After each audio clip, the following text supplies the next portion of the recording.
Hello and welcome to the 9x9. We are your hosts, Irish Austria, Rose and Rodrigo, Angelo Macinas, Nacion. Thanks for tuning in, podcast that made you think. This is episode 1 and the title of today's episode is the talk about Nanking story. Today, the story that we have to say is a touching story that shares about love, family, betrayal, and the unexpected turns life can take that can change a person. It's the Nanking story by Macario DTU. That's such a roller coaster story. I almost think that the Nanking story is about the sweet and happy couple, only to be hit with a dark plot twist. Me too, I was fooled. I really sympathize with Linda on what happened to her.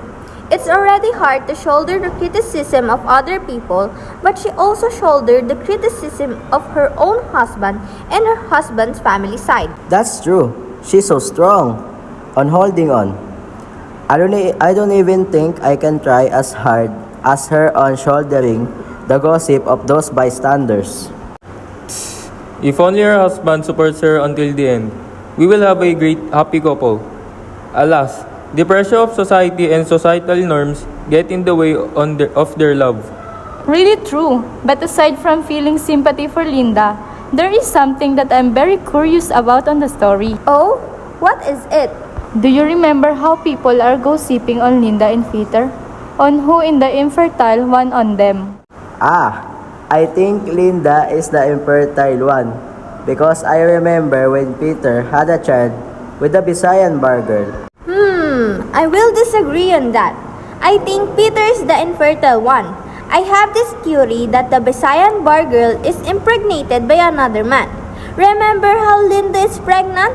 She's definitely not infertile. But there is also a possibility that they are both fertile. I mean, maybe they are just not in the right time to actually have a child. Oh, such a great insight. You have all good theories. It's astonishing how Peter's revival of prestige certainly prompts us to question societal values. He went from being subject of scandal to regain his confidence and the community's respect. I wonder, how does this reveal the power of perception and gossip?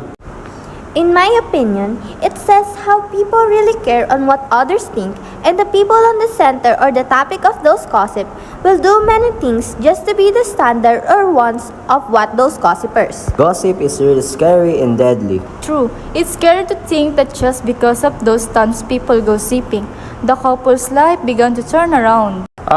Remember the powerful confrontation between Linda and her mother-in-law. I mean, we always see how the mother-in-law dislikes or even more hate Linda because she blames her for not having a child.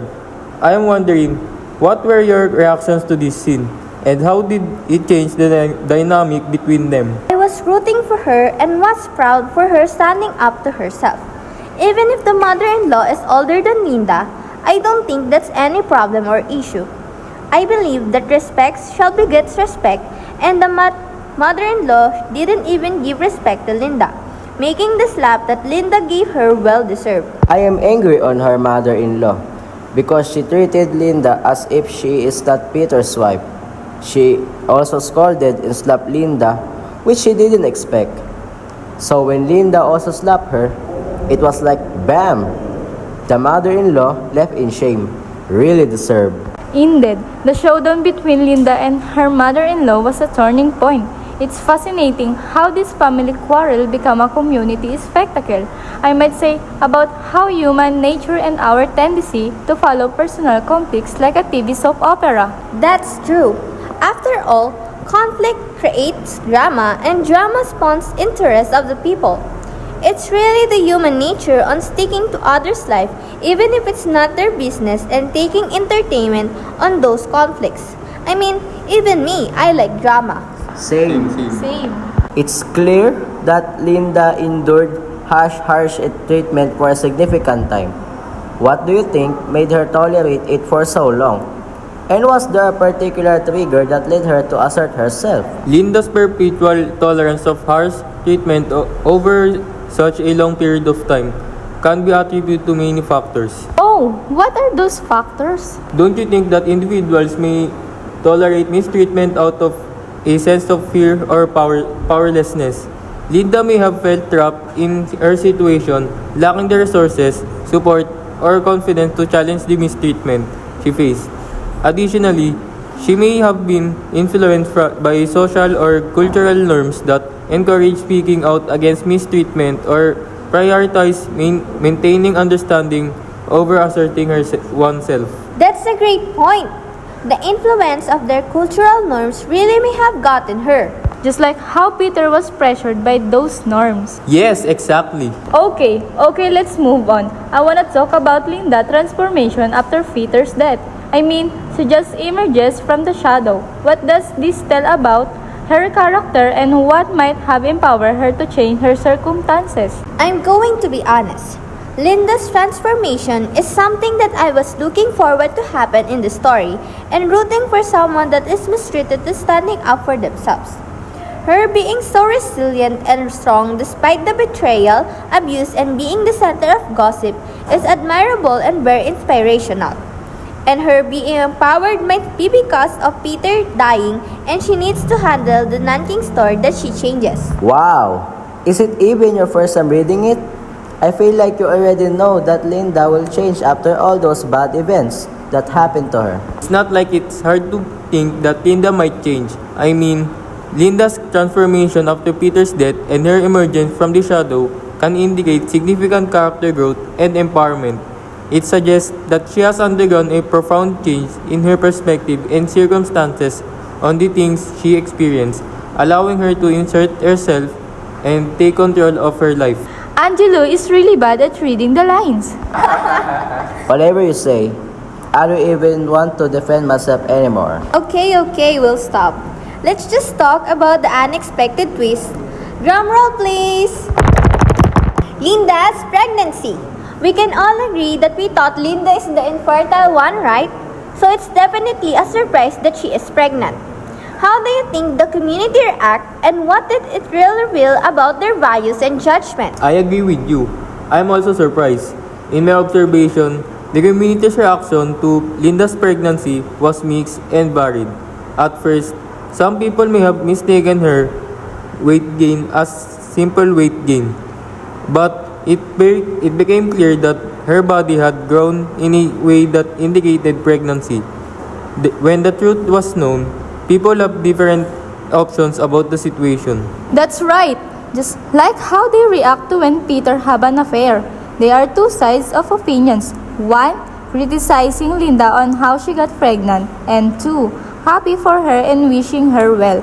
It shows how there is always two sides of opinions on the conflict and how it is so easy for people to gossip and have the right to think that it's alright to actually mind people's business and judge their life. I'm just really proud and happy for her to not only regaining herself the way she is before all those gossips, but also her being resilient in doing the things she wants, even if she's under scrutiny. She finally let herself to express her emotions again. Go, Linda! So energetic. But I agree with you. Go, Linda! Oh, we're almost wrapping up this podcast. As the story wraps up, we're left with the question about Linda's fate. The story is closed, and we're unsure of what happened to her. How do you interpret the story's conclusion? Maybe Linda is living happily with Oliver, far from the town that mistreated and gossiped her. And also, they have a good and happy family. Since it has an open-ended conclusion, I would like to think that Linda finally had her happy life and living her best life. I feel like you are Linda fan here, Austria. Because I am. Linda, I love you! But one thing is clear to me. Linda's journey is one of resilience and change. While Peter, let's just not talk about him. Oh, it's time to end this podcast now.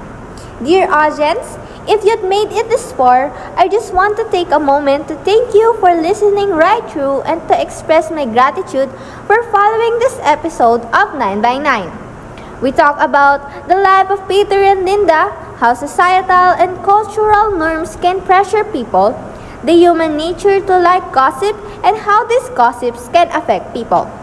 Once again, thank you for tuning in the podcast that made you think. Bye-bye!